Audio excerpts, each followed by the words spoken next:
Hello and welcome. I'm Steve Scully, contributing editor at The Hill, and thank you for joining us for what is our third and final day of A More Perfect Union. It is, of course, a multi-day festival. We have been exploring, and yes, we've been celebrating America's best big ideas through the lens of American reinvention.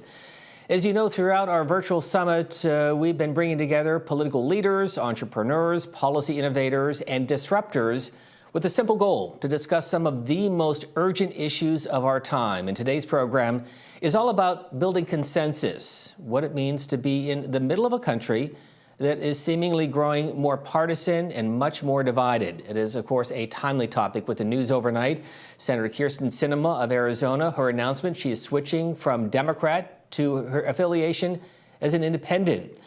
Now, a recent Pew analysis found that, on average, Democrats and Republicans are farther apart ideologically today than really at any time in the past 50 years. And so these questions: does extreme polarization intensify zero-sum competition between Republicans and Democrats in Congress? Post-midterms, what is the status of America's political middle? What is required to engage in civil discussion in today's often harsh political climate? And what about voters who increasingly do not see themselves represented by political extremes on both sides of the aisle? So with all of this, we'll be discussing these topics and much more today. Before we begin, I'd like to thank our sponsor, Altria, for its support of this program. And as a reminder, we've been bringing you multiple sessions throughout the week on a number of topics. You can watch them all, or you can tune into specific segments. Go to our website at thehill.com/events for all of the details. And a quick housekeeping note: before we get underway, you can tweet us at The Hill Events using the hashtag TheHillAMPU. And of course, if you experience any trouble with the live stream, please refresh the page. That should be a pretty quick fix. Joining us from his home in central Pennsylvania is former Republican Congressman David Jolly, now an MSNBC contributor. Congressman, thank you for being part of this conversation. I want to begin with a series of recent Gallup polls that have shown more and more Americans are disillusioned with the Democrats and the Republicans. They identify themselves as independent or third party, and yet third parties have a very difficult time making any sort of breakthrough in our politics. Why? Yeah, that's exactly right. And to your point, nearly 40% of the country says, I can't see myself in any of the major or minor parties right now. I'm going to declare myself an independent, no party affiliation. But why do we not see the emergence of a viable third party? And there are a few reasons. First, the infrastructure of how we electioneer in the United States has been created by the two major parties. And honestly, they put barriers to entry in place for minor parties to emerge. Every state is different. You actually have to create 50 different state parties and then aggregate them nationally, and all 50 states have different laws. Secondly, we often conflate building a minor party with a run for the presidency. And those two actually can't really coexist in almost the first decade. If you were to start a minor party today, you're not eligible in 50 states to run a presidential candidate under 50 different state laws for probably 5 to 10 years at least. So sometimes we conflate the success of an independent candidate with the bricks and mortar of building a party. But the third point, the last point I'd share with you, Steve, is I think the minor party movement, the independent movement, often gets something wrong. And that is, they repeat the fail point of the major parties. That is, they say to join our party, you must agree to these things. And that puts a ceiling in place, right? You've automatically eliminated part of your market. The truth is, most of the country and most of the 40% that represent the independent space, their politics are all over the place, left, right, and middle. And so to suggest that somehow you must be centrist, you're eliminating most of that coalition. The answer seems to be, in the independent space, to create a big enough tent to let all voters see themselves in that. And I would suggest there's lessons in that for the major parties as well. Create a big enough tent to invite more people in. So there are two follow-ups that I want to take aim at. First of all, do you see any changes in the next perhaps 15 to 20 years in which a third party could rise in American politics? I do think in states where we are seeing electoral reform, you know, in Alaska where you see open primaries and you see ranked choice voting, you're seeing that in other states as well. electoral reform and the independent movement, the minor party movement, are kind of the closest brethren in the reform space. So we are seeing progress in both, in electoral reform and in the investment in minor parties. The catalyst could actually be a national candidate, right? And as I mentioned, a national candidate's not tied directly to a minor party, but if you had a national candidate that captured hearts and minds, it really injects acceleration into a minor party movement, should that candidate ultimately align with a minor party. You used a word that I want to follow up on the second point, and that is centrist or compromise, which has really become a bad word in American politics. And as you know, in your former party, as a former Republican, if you compromise, look at people like Representatives Marjorie Taylor Greene or Matt Gaetz, who refer to those as rhinos. Why is it so hard to have that in our politics today? Is it because the primary challenges have essentially become a bigger threat than the general election? Yeah, structurally, our incentives are all upside down, right? The incentive for an elected official is to operate within your most partisan environment because you're protected in a closed primary where only your most partisan voters show up. You're likely in a gerrymandered district where the general election is never competitive. So if you do what I did and while I was in Congress and step out and compromise or take more moderate positions, you get challenged in a primary and your base doesn't show up in the general. So tone is important because in all walks of life, you do the things that let you keep your job and get ahead. Politicians are no different. They're responding to the incentive structure, which is where if we were to have some radical electoral reform, like in Alaska, you might see voters elect a statewide Republican in Lisa Murkowski and a statewide Democrat in their new House member and do so on the same ballot. That's structural. I would say we can't overlook, call it the moral judgment of our elected officials. Are they doing the right thing by simply responding to the incentive and structure in front of them? Or should they step out of that incentive structure and make decisions that perhaps challenge their party's dogma, but do represent where the heartbeat of the country really is? Well, you mentioned Alaska, and clearly its newly reelected Republican senator would not have been elected had it not been for ranked choice voting. And now for the first time in 2 generations, a Democrat now has a full 2-year term in Alaska, again, because of ranked choice voting. Should we see more of that in this country? We absolutely should. Look, it gives everybody a voice, regardless of your party affiliation, and it forces candidates to respond to broader coalitions. You know, the United States is an outlier in really only having 2 major parties. Every other Western democracy pretty much has multi-party democracies. And what it creates is a coalition approach to governing, but it also gives incentives to elected officials to bring more people in. And so, again, the real testament to that, Steve, is that in Alaska, Lisa Murkowski won as a Republican, but you have a Democratic House member. And ultimately, that only happened because Alaska pursued one of the most aggressive electoral reform measures in the country a few years back. That is a wide open primary where all voters and all candidates appear on the ballot. The top 4 moved to November, and they used ranked choice voting to ensure consensus around whoever ultimately emerges as their representative. If you could put on your MSNBC contributor hat, whether you use the term polarized, fractured, partisan, there is no question that the media today is more coarse and more harsh, that is really creating, many would call, our politics turning toxic. And my question is, how do we get away from this, or is the genie out of the bottle? I hope the genie's not out of the bottle, but we know we're more tribal and polarized than ever. For generations, our culture kind of defined our politics, and our culture was one in which we all shared a common narrative of American advancement and community. We have shifted that paradigm in the last decade or two to where our politics now drives our culture, and our politics are one of division.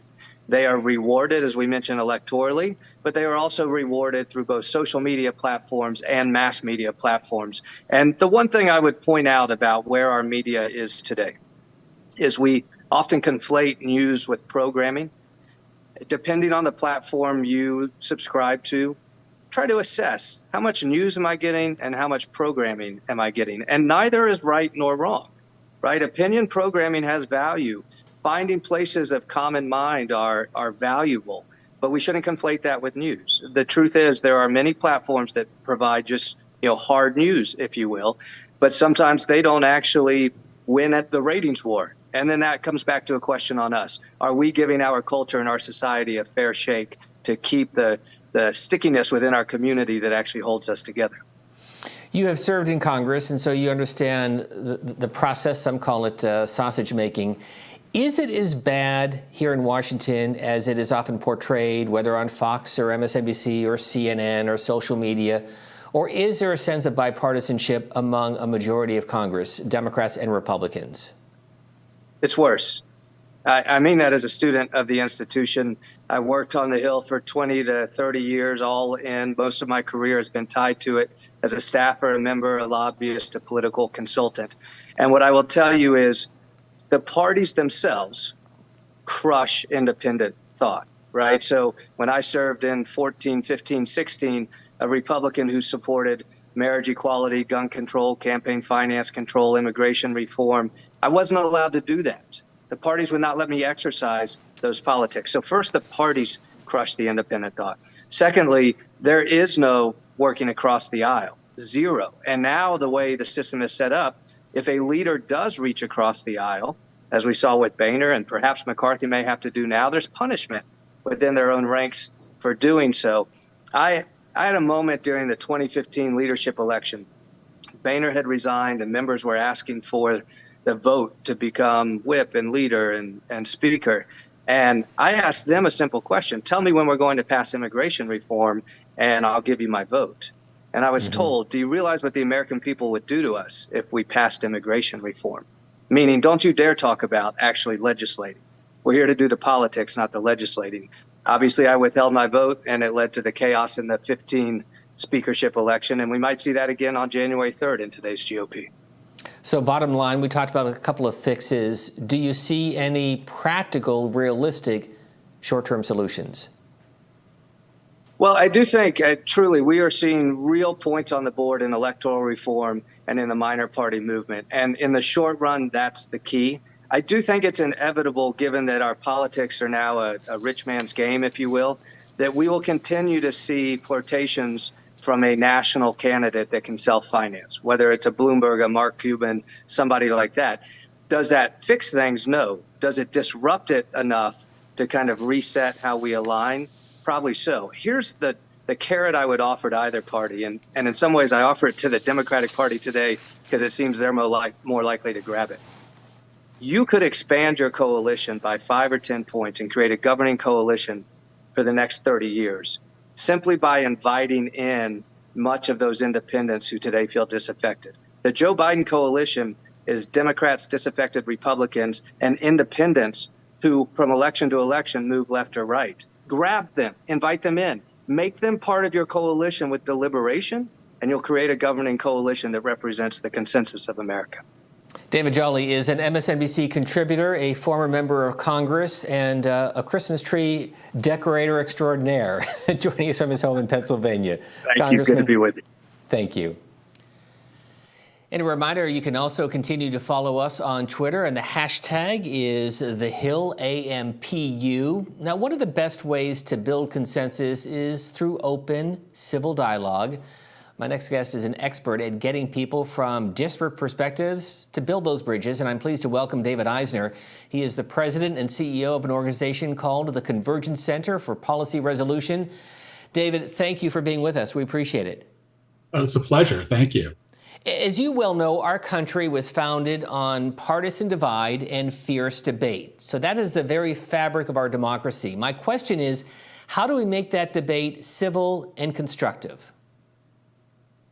It's a really great question. And we should note we've been getting to this polarized, hyper-partisan spot for decades. And it's going to take us decades to get our way, to dig our way out of it.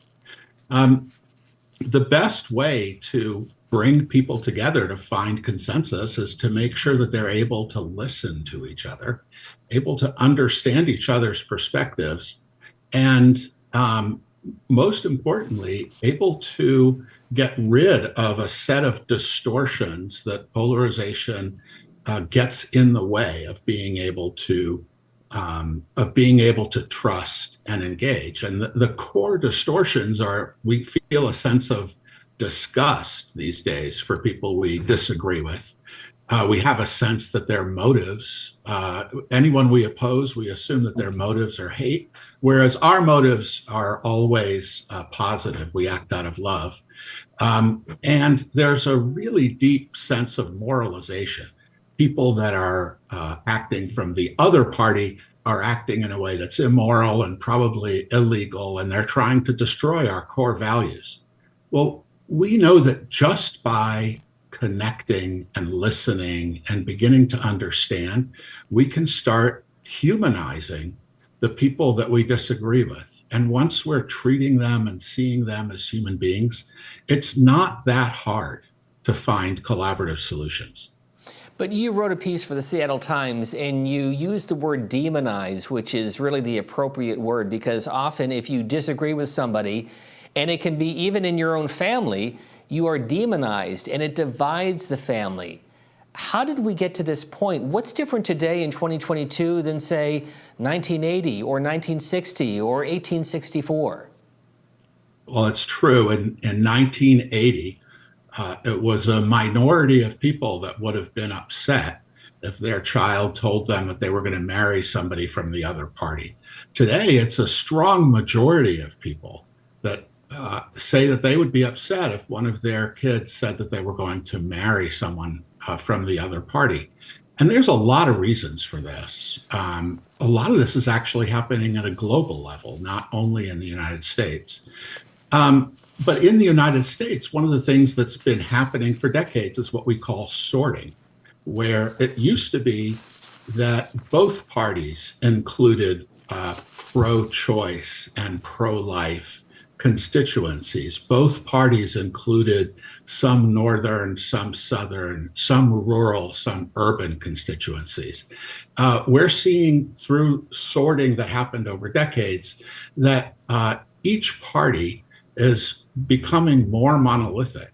And so all of the ways that we think of ourselves, where we live, who we are, what we believe, are becoming much more closely aligned with party.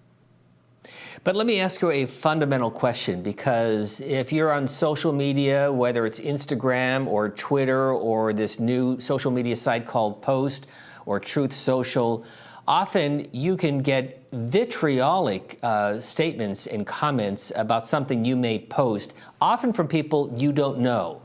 Very different, though, if somebody were to talk to you face-to-face, one-on-one. Can you touch on that? We know that anonymity is one of the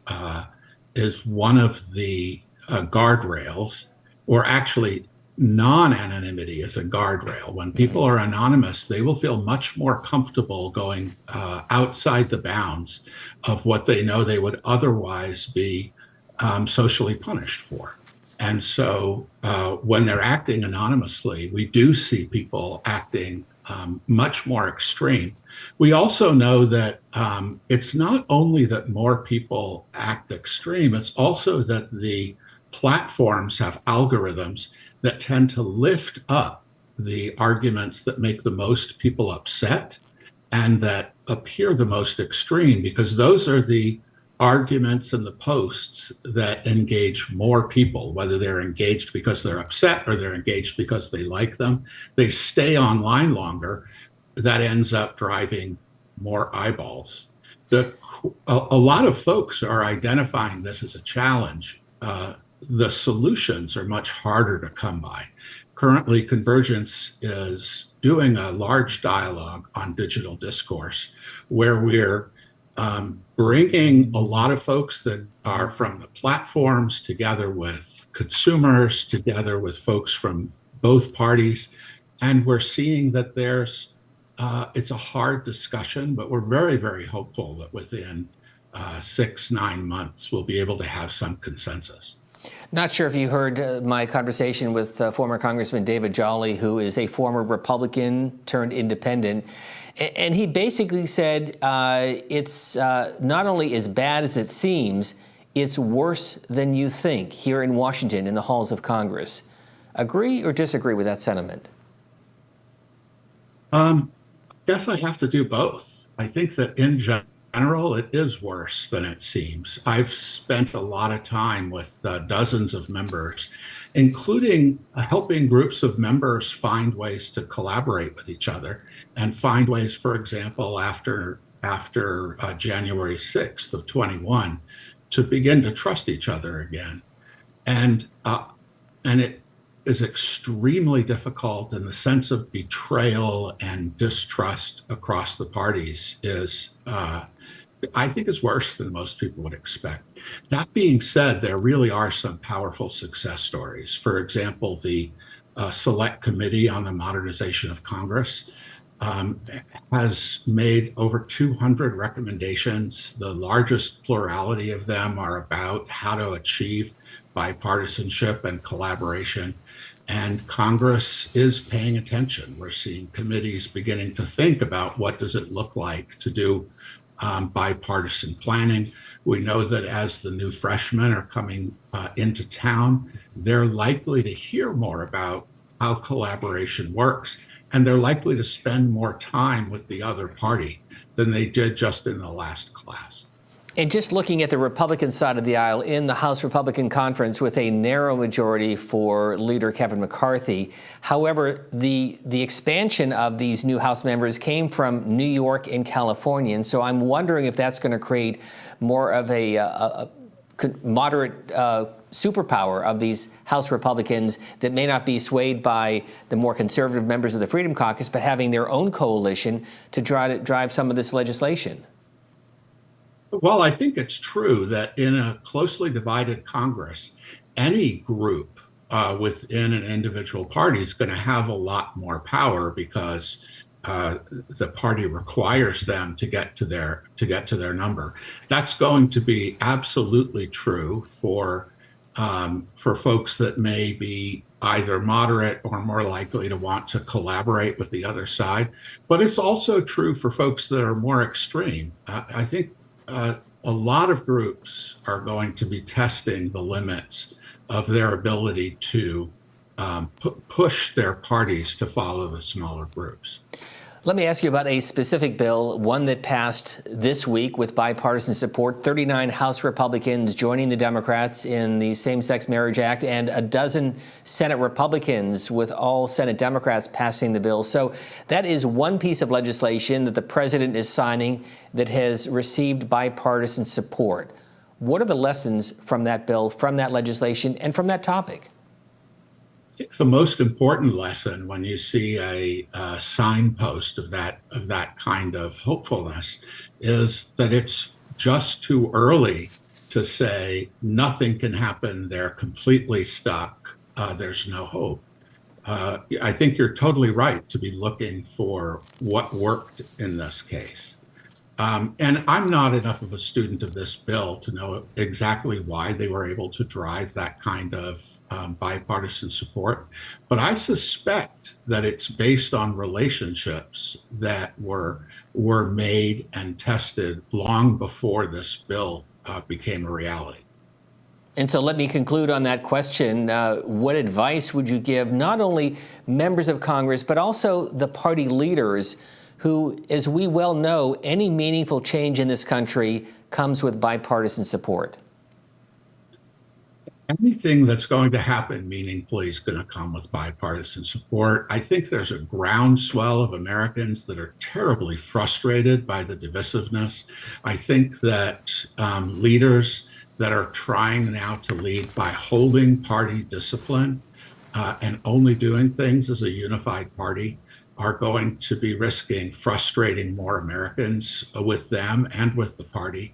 And I would counsel all members to be focusing first on what can they do together, and then where they feel this, there's a telltale sign when someone says, I just can't fathom what they are thinking. That is a moment that should be a listening moment, and that should be approached with curiosity, because nobody shouldn't be able to not understand why somebody is moving something forward. And so listening is really important. The Convergence Center for Policy Resolution, David Eisner is the president and CEO. In a sentence, your mission is what? To bring people together to solve problems and to strengthen democracy and society. David Eisner, thank you very much for being with us. We appreciate it. Thank you. An important part of the conversation. And for more on the divisive political climate, we are now joined by Eliza Astro. She is senior political analyst at an organization called Third Way. It is a national think tank that champions modern center-left ideas. Welcome to the conversation. Thank you for being with us. Thanks so much for having me. We have to begin with the news of the day and this week, and that is the announcement, the surprise announcement in Arizona that Senator Sinema is moving from Democrat to independent. What does that tell you about the state of our politics, and what is the significance of this for the U.S. Senate? Yeah, I mean, I think that we don't know exactly how it's going to play out with Sinema, exactly how that's going to play out in the Senate. And I think, there are other independent senators. There's Angus King, there's Bernie Sanders. So we don't know exactly how that's going to work out in this particular instance.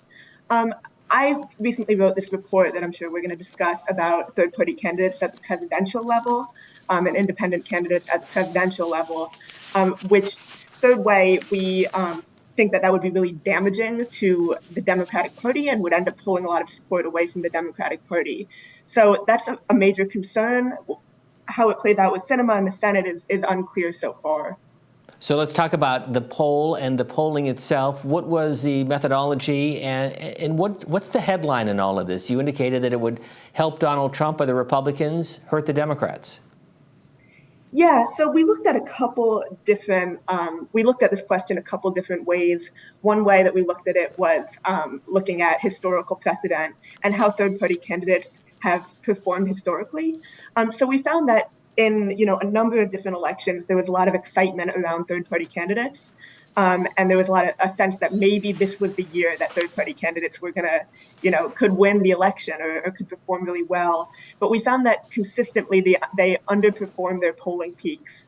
And so third-party candidates haven't won enough electoral votes in the last 100 years to win a single election. So that was the first thing that we looked at, just looking at this question historically. And we also looked at sort of the strength of the commitment of Republican supporters and specifically Donald Trump supporters as compared to Democrat supporters. So we found that, Trump supporters, when you ask, okay, do you view Trump favorably or not favorably? So among those who view Trump favorably, a vast majority of them view him very favorably. While among those who view Joe Biden favorably, most or about half view him somewhat favorably. So we saw that as really sort of a red flag in terms of the intensity of the support towards Trump versus the support towards Biden, thinking that a third-party candidate could really weaken Biden in a way that it wouldn't weaken Trump. If you look at the political makeup of the country, and this is a generalization, but it's basically a third Republican, a third Democrat, and a growing third that is much more independent. So what does this tell you about the state of the political parties and how the electorate views Democrats and Republicans? Yeah, so that's an important data point, that a plurality of American voters view themselves as independent. An important caveat to that, though, is that if you ask people which way they lean, if someone says they're independent, then you can ask them, okay, but do you lean more towards Democrats or towards Republicans? Most independents actually lean towards one party or the other. So it's only actually about 9% of American voters who are really not leaning towards one party or the other at all. So I think that that's an important caveat to the point that, so many American voters are independents. But it does indicate that definitely a lot of American voters feel unrepresented by our current political system and feel frustrated with our parties. And so I think that indicates that there's a lot of opportunity for electoral reform to make people feel that they're more represented by their political system and by the political parties. But if you look at the recently passed same-sex marriage bill, or you look at other pieces of legislation, the Electoral Count Act that appears to have bipartisan support, are there green shoots of legislation that both sides can come together with? Yeah, I think absolutely. And we've seen that with this Congress. I mean, Joe Biden came into office saying that he was going to govern on a bipartisan basis and reach across the aisle with his experience as a senator, that he really knew how to do that. And he's shown a lot of strength on this. I think what he's pursued is pursuing legislation that he knows a vast majority of the American people support. Like now, what is it? Over 70% of Americans support same-sex marriage. The bipartisan gun legislation was incredibly popular. So the infrastructure bill, we did a poll on that and saw really overwhelming support for the provisions in the bipartisan infrastructure bill. As well as in the reconciliation bill, the IRA. So by pursuing legislation that is really overwhelmingly popular, even though Republicans don't necessarily want to work across the aisle. You know, Kevin McCarthy, Mitch McConnell aren't super committed to getting things done. A lot of members on the Republican side realize, you know, these things are really popular and there are a lot of political benefits to them in supporting this legislation. And so Biden and the Democrats have overcome a lot of these hurdles to getting things done on a bipartisan basis by pursuing really popular policies. Eliza, as you know, leading up to the midterm elections, there were predictions of a red wave, maybe a red tsunami. It seemed to be more like a red trickle. And basically, the midterms put the country exactly where we were before the midterms. The Republicans with a very narrow majority in the House, the Democrats with a very narrow majority in the Senate. The Democrat, Joe Biden, still in the White House. And so my question for you is, what is your takeaway from the midterms? What's the lesson for the parties, for the candidates, and for the American people? Yeah, so we did a a pre-election poll at Third Way to ask voters a bunch of questions about how they perceive the two parties, how they perceive the different candidates that are that were on the ballot in 2022, and sort of what they're looking for from the next couple of years in politics. And something really interesting that we found was that both parties are perceived as extreme. So if you ask how people perceive the Democratic Party and how they perceive the Republican Party, they rate the parties as similarly, you know, far from the center. But if you ask them how they perceive their specific candidates, like the Senate candidate and the Democratic Senate candidate in their state versus the Republican Senate candidate in their state, people saw the Democratic candidate as much more mainstream and the Republican candidate as much more extreme. And so I think that Democrats did a really good job of running candidates that, you know, could appeal across the aisle. And it ended up that Democrats won independent voters overwhelmingly this cycle. And they actually, in a number of key races, won a significant share of Republican voters as well. A number of crossover voters, you know, couldn't support these very extreme Republican candidates and came to support the Democrat instead.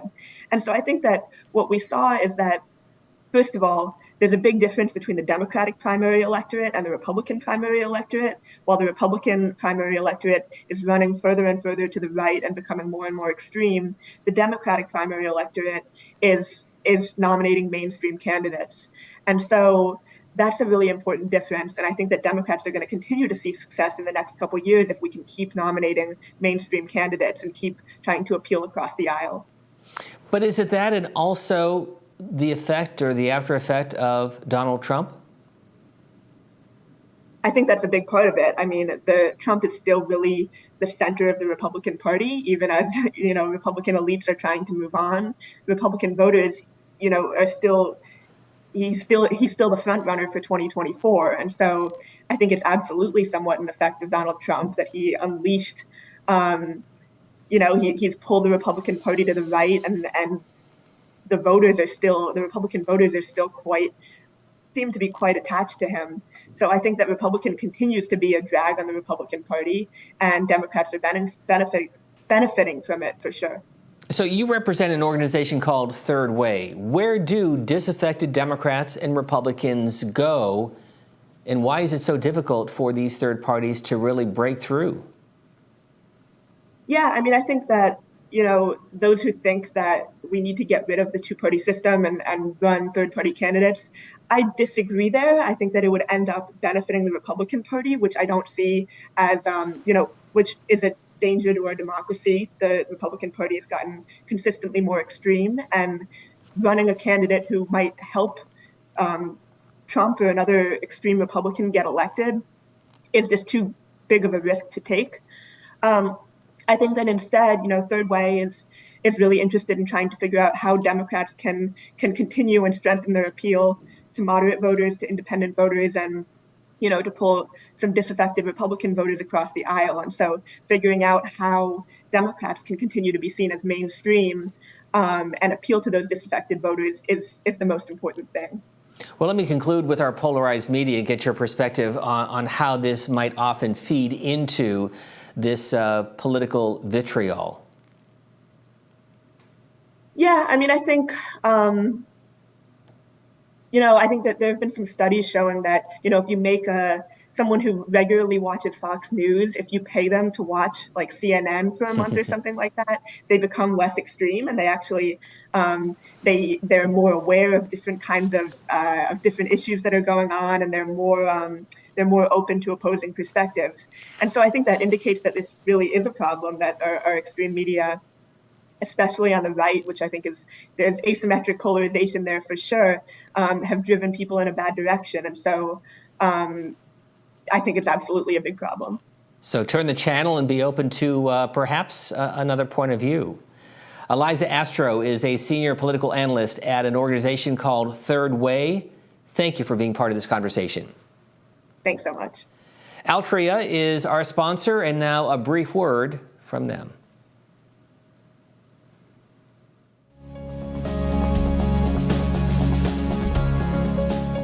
What support is needed to make tobacco harm reduction a success?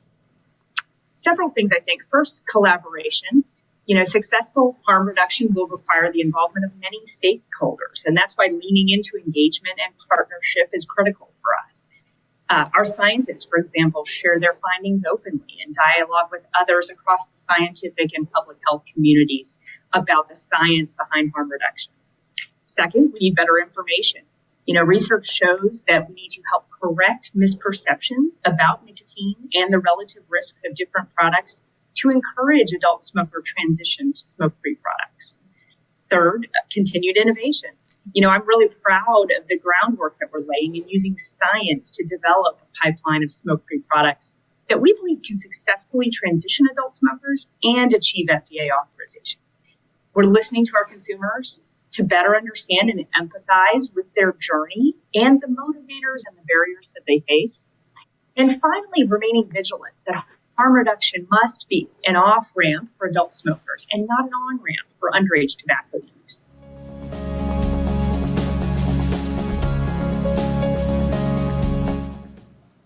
And our thanks again to our sponsor, Altria. My next guest is Ryan Clancy. He is chief strategist at No Labels. It is a group that aims to forge bipartisan agreements on Capitol Hill, this amid a storm of often polarized and angry voices.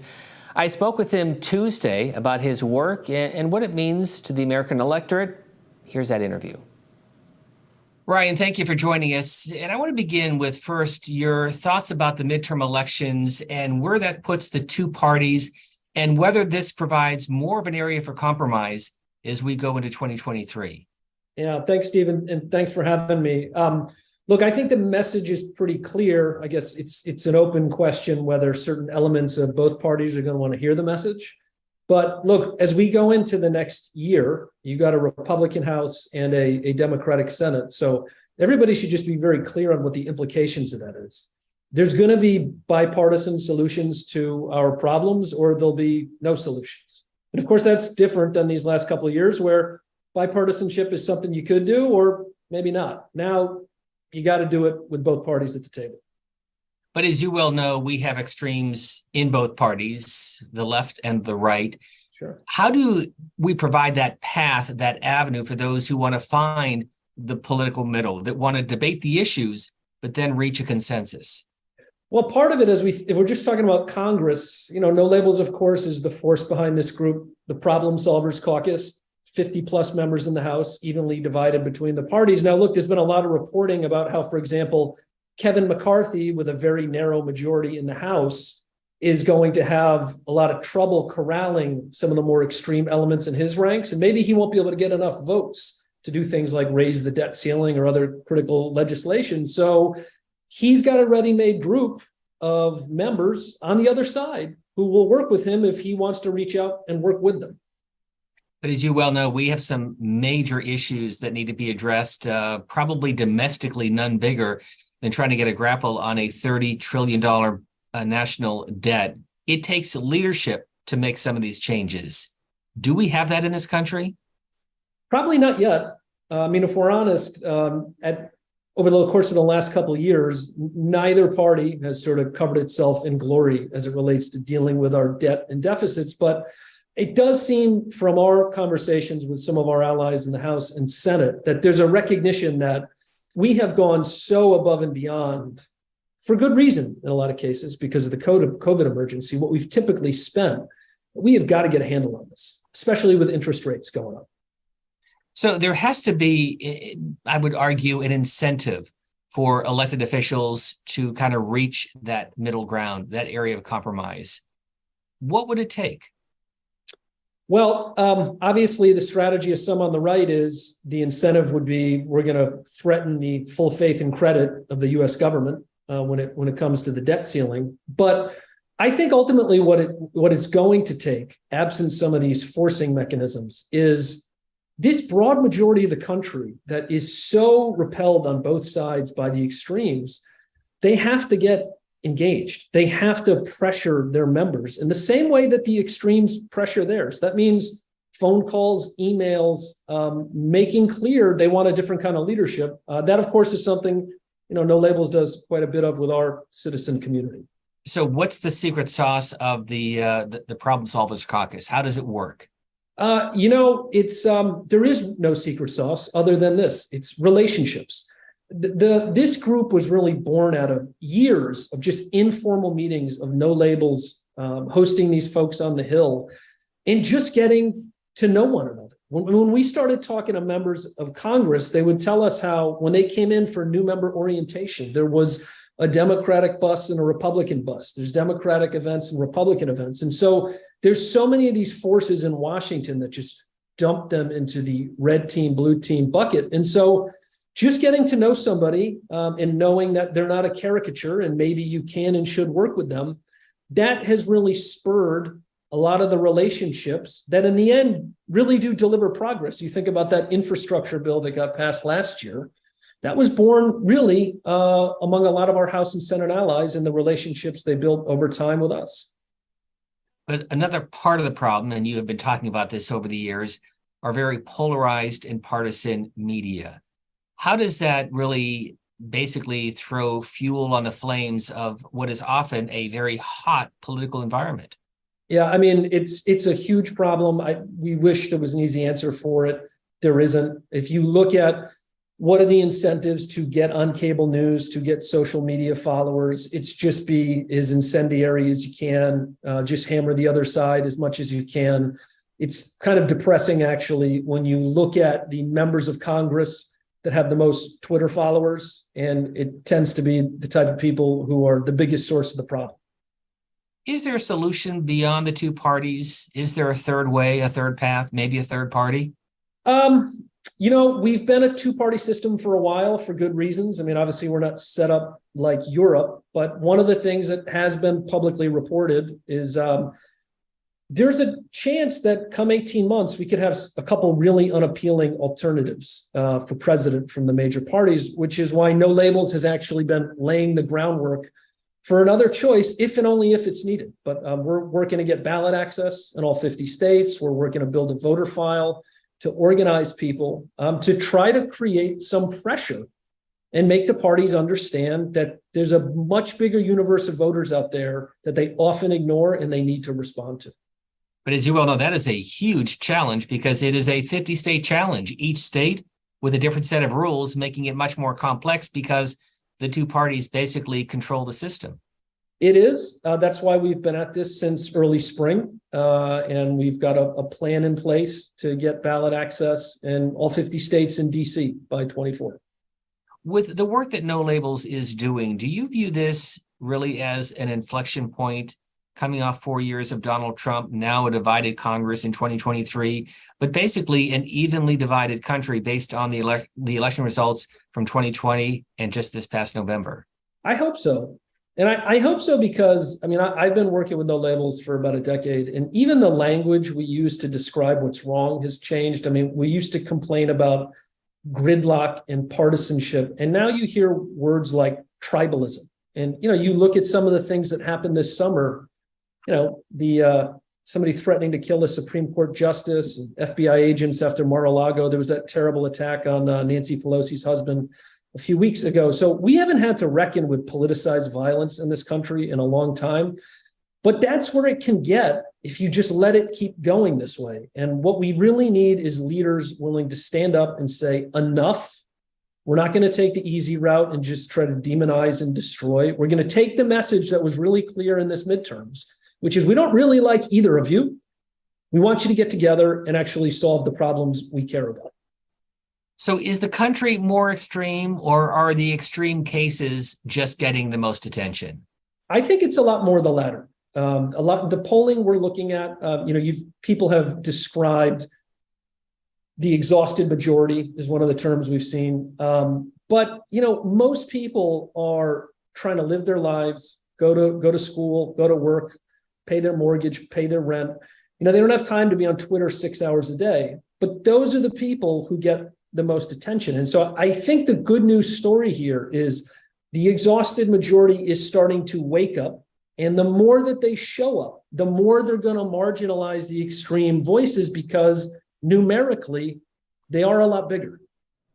Ryan Clancy is Chief Strategist for No Labels, joining us in Washington. Hey, Ryan, thank you for being with us. Thanks for having me. In that conversation from earlier this week, it brings us to an end of what has been a week-long series, A More Perfect Union. Thanks for joining us in this final installment. And of course, we want to thank our speakers for sharing their important and diverse perspectives. And thanks to you, our audience, for joining us. Also, special thank to our sponsor, Altria, for supporting this 3-day program. If you missed any of today's program or previous programs throughout the week, we'll have the videos up on our website shortly.